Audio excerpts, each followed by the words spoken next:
Hi guys, George Dahl here. Welcome back to my film journal. Today I'm speaking with Detective Wolfman, a very engaging Twitter personality with a very distinctive voice who I knew I had to have on the show.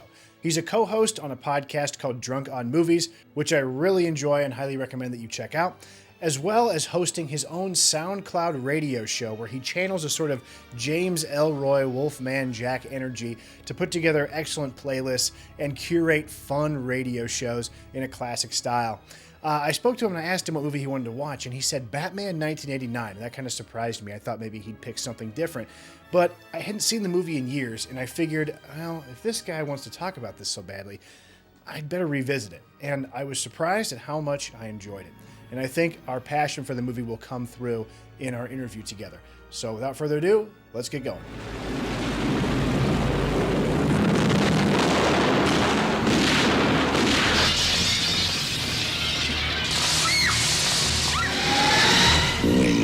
Freak terrorizes. Wait till they get a load of me.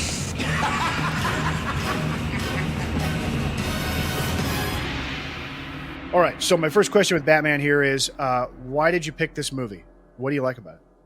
I like everything about it. It's the first live-action movie I ever saw in theaters.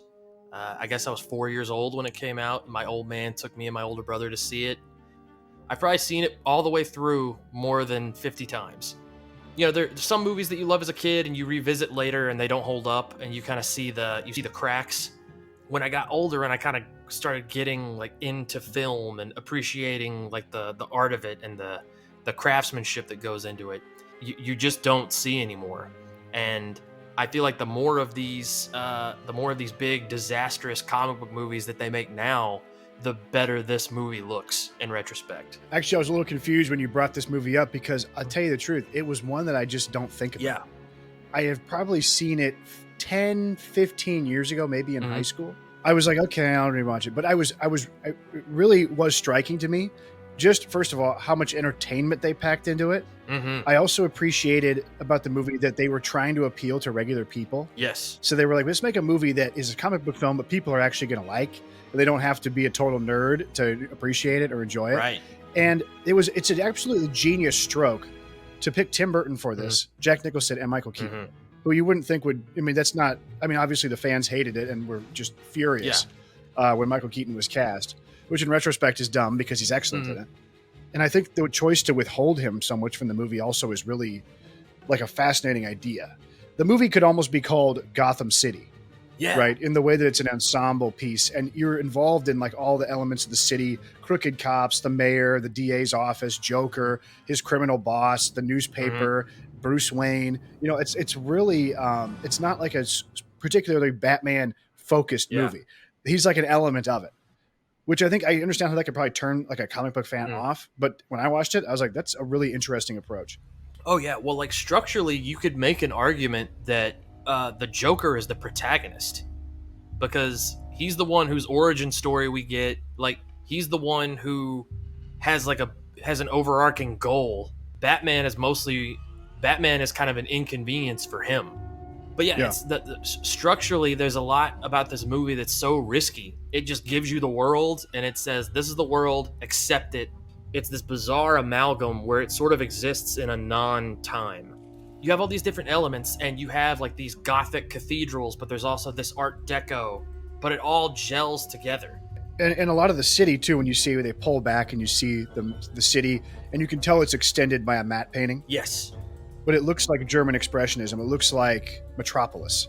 It's like very inspired. It's so cool. And the thing that I think is great about it is that if you had talked to any person on the street before this movie came out, say in 87 or something, if you mentioned Batman, most people would say the television show. So people kind of take it for granted that this movie looks the way it does because that sort of set the standard for reinforcing the comic book idea of Batman in live action. So it doesn't seem as like I imagine to some audience members who knew Batman going to see this film would be like pretty jarring because it wouldn't be what they expected. Yeah. Well, it's crazy because leading up to it, fans were very upset about a lot of the news they were hearing about the movie.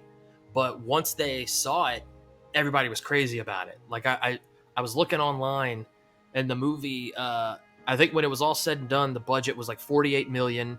It made $400 million. in the box office. So it almost made 10 times the budget. I mean, this is one of the movies you would talk about if you talk about like shameless promotion and merchandising, Yeah. right? But there is almost something that is, I guess, nostalgic for me, in that kind of thing where movies were really special and it was like, this is the big movie of the year. Buy the shirt, Yeah. right? Whereas now it's just they just come out at such a clip. It's like, who cares? Next one, go.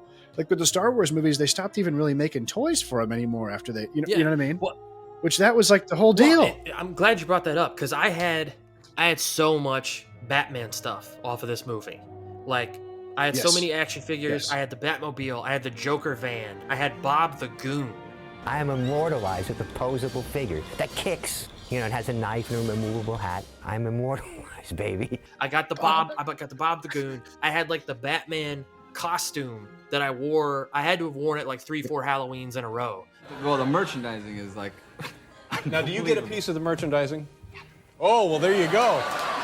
And at the time in the comic book world, the Killing Joke and Dark Knight Returns. Dark Knight Returns. Those had come out, and those were big hits in the comic book world. So you had the kind of contrast between the public perception of Batman as the goofy Adam West show and the comic book perception of this like very dark and like psychologically dense kind of character study. And I think this movie blends both of those so well. It's not like the newer Batman movies. Like, it takes itself seriously enough that they're like committed to the idea, but it's got humor, it's got fun, it's got romance, and it's so like glamorous and operatic. That's something that you touched on as far as saying the movie is glamorous, because it is constantly drawing attention to the fact that it is a production. Yes. Right. It's not seamless. It's not verisimilitude. We're going for realism. You're just going to be on the edge of your seat. You're like sitting back and you're like, wow, this movie's just hopping from one little great scene to another. And I think about, I think the first time I watched this movie, I don't even think I really liked the Prince. So I was not expecting to enjoy this rewatch as much as I did, to be totally honest with you. The Prince songs that before I had kind of, I guess they just seemed like wallpaper to me. I didn't even care. Party Man and Trust are great songs. Yes, I have I have that album on CD and I still listen to it to this day. It's excellent. Like when Joker's on the float at the end throwing all the money out. That's just absolute, I don't use this term often, but total keynote. Yes. It's just like, that's one of those moments and just let it go, let it play, fun,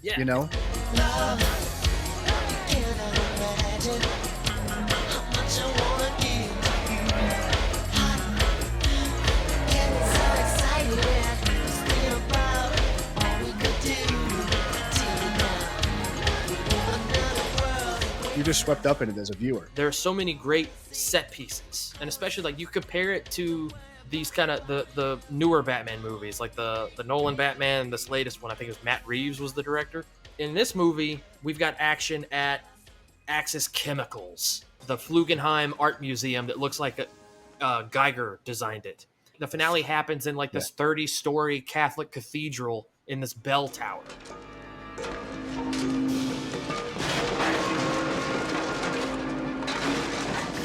And like the climax of The Dark Knight, which is like everybody's favorite, it's just a building that's under construction. Things just kind of happen in random kind of nondescript urban environments. Like, and that's the thing is like, I definitely appreciate those movies and I enjoyed them. I saw all three of them several times in the theater. So I'm not trying to dog them. Yeah. My favorite of his, I think Dark Knight Rises is the best because I think it like is the one that is sort of more fanciful. Yes. Yeah. And I think for a lot of people that's like their least favorite one. But I'm like, well, this one's fun, And the thing is, when people reference those movies, everyone's referencing the Joker or Bane. Like, no one really remembers Batman. I think it's more than nostalgia why so many people think Michael Keaton is the best Batman or why he's their favorite.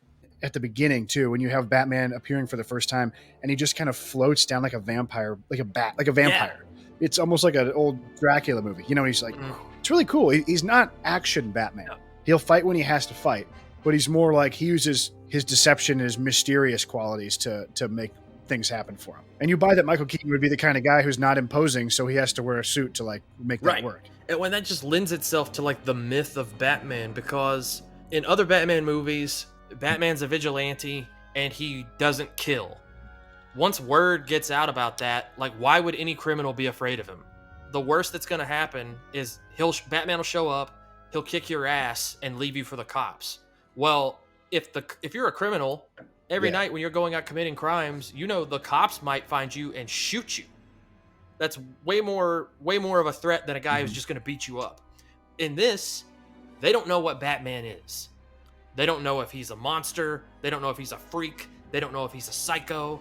And when criminals turn up dead mysteriously, some people are like, oh, Tony's guys probably got him. But then someone's always going to like chime in and be like, nah, man, I heard the Bat got him. And so that just like, that adds this air of mystery and menace to the Batman, because you don't know what he is and you don't know what he'll do. That's a great point. And I always thought I would like for them to get back to, Batman used a gun in like the first 5 issues of the comics. Yeah. Which made him more of kind of like a pulp hero. And since then, everyone has sworn like incredible fealty to this idea that Batman doesn't kill. He kills in this movie. Like, he doesn't outright just like torture anybody. And he does go out of his way to save Crook by hanging him up for the police, like in the toxic waste zone. But like, he'll throw a bomb into a place and blow up criminals. He's like a James Bond or like an Indiana Jones. Like, oh yeah, if a criminal gets killed as part of like, what I'm doing, like I'm not going to shed any tears over that. And the audience does not either. Exactly. This idea that like Batman, he doesn't kill anybody. That's just his code of Batman-ness. I would throw that in the garbage if I were to remake another. Absolutely. Right. I think it's a stupid thing for fans to latch onto, because it's not unique. Like, Superman doesn't kill. You start to lose me on how he's more effective than the police at like containing crime. Totally. And it's like you said, he's not the Punisher. Like, he's not going out to kill people. But yeah, if one of these criminals who lives by the sword dies in the process, well, tough shit. Don't be a criminal. There are a lot of things in this movie that go against, or the reasons that I had always cultivated in my brain that what I had heard that people said it was bad, are actually more reasons why it was good. Oh, they shouldn't have killed the Joker. It's like, what are you going to put the Joker in another movie? No, we're moving on to doing new things, right? We're not putting out 50 issues of the comic. We're making 3 movies. Well, and it's like you said, they're making movies for regular people.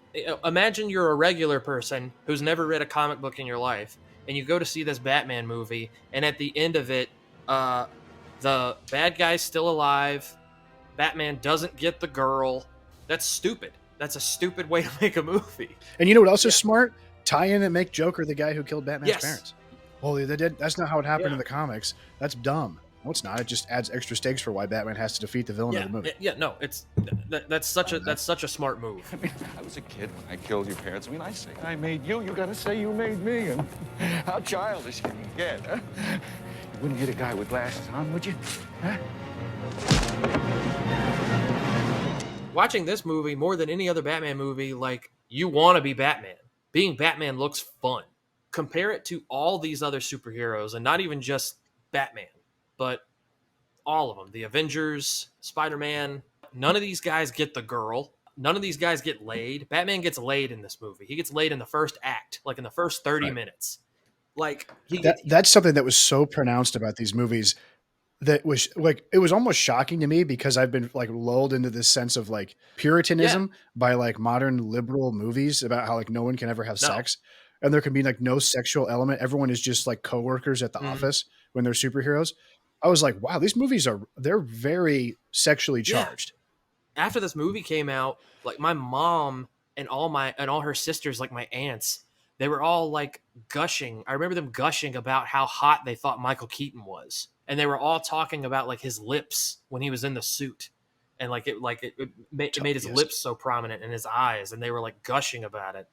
And yeah, looking back on that, that's so insane. Like, I've never once heard women gushing over in any of these dweebs in these new comic book movies. Michael Keaton, unlike all these other like these newer modern actors, he like has presence. And he has charisma, and he has, for lack of a better term, he has that it factor. Now you want to get nuts? Come on, let's get nuts. That's why you don't care that he's not like big and buff, or that he doesn't have like a super pronounced jaw, or that his forehead's a little high. Like all these little quirks, none of that matters. You totally buy him because he's just got the it. He's got the it factor. Could you imagine if they had told him, "You gotta get into the gym 8 days a week and be on Yeah, trend get out of here. so you can be believable?" He'd be like, "That's Yeah. stupid. Like, I'll just put on the costume, we'll have fake muscles, and I'll just Yeah, act." it's like Right? How about that? Like, what? people are gonna believe me beating these guys up because I'm Batman. And like now a lot of people say that like the movie star quality, that like it never really existed, or that it never really helped box offices. I think that's BS. This movie doesn't do 400 without Jack Nicholson. Right. But, there's sort of a gleeful abandon in the writing of this, to where the writers didn't feel like they had to work out every intricacy of the Joker's plot. Yeah. And make it like a high stakes, mousetrap scheme. Mhm. The Joker is just a crazy guy who wants to do crazy things. That's it. Yeah. Have fun. Enjoy Jack Nicholson's performance. Mhm. Right. And yeah, that I get how that's not as compelling as like Heath Ledger's Joker, but before the Killing Joke, the Joker most of the time, yeah, he was just a crazy clown who was always trying to poison people with gas. Like yeah, like Yeah, right. everyone wants to treat him like he's this deep Shakespearean archetype who's been with Western culture for forever, and that's just not the case. But you know what? I did like this idea that I detected in one scene when he goes to the art museum, which also I noticed how many scenes in this film or sets prominently featured artwork Yeah. in them. I don't notice that so much in movies anymore. When he's at his original penthouse, Jack Nicholson, before he turns into the Joker, there's a giant, like, just painting in the hallway. There's paintings all over the place in the movie. It adds a lot of cool texture because they're all like 1920s modernist paintings. Like you see Francis Bacon in the museum, which is the painting that gets spared because it's so freakish that Joker likes it. But I detected this idea that Joker is like a frustrated artist of some kind. Because he dresses up like an artist. He tells Vicky Vale, my girlfriend here is my newest art project. Me destroying this artwork is like me remixing it as an artist. And then Bruce Wayne reads up on his dossier and he sees that he has a high aptitude for art. Aptitudes include science, chemistry, and art. I feel like in most Tim Burton movies, especially the early ones, there's always a character who is like Burton's presence in the movie. And you could argue that it's the Joker in this. There's a frustrated element of Tim Burton coming out through the Joker. Or the Joker is an aspirational version of himself, whereas he is maybe more like Bruce Wayne. Yeah, he wishes he could be this like open and chaotic, confident element who's going around smashing other people's art that he finds inferior, and glorifying his own design. But he can't escape the dark clutches, the restraint of the Bruce Wayne Batman character.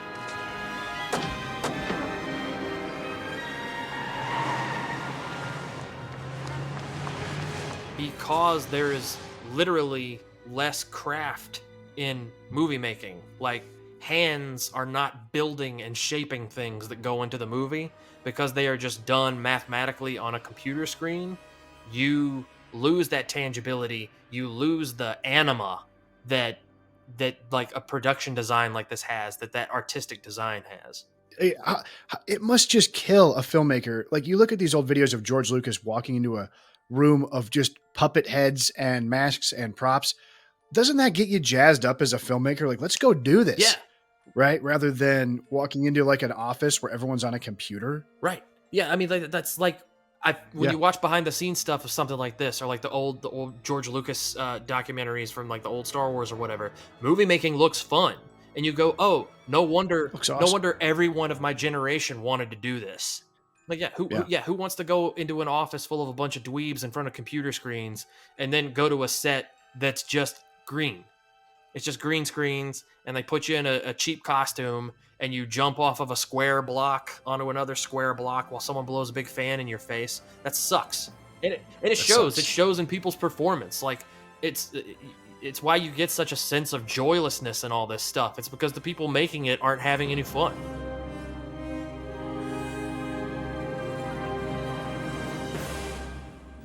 Guys, I hope you enjoyed that conversation I had with Wolfman. Be sure to check out the Drunk on Movies podcast and his SoundCloud radio show, On the Beat with Detective Wolfman. So thanks so much for watching again, guys. More coming soon, and I'll see you later. Have a great summer.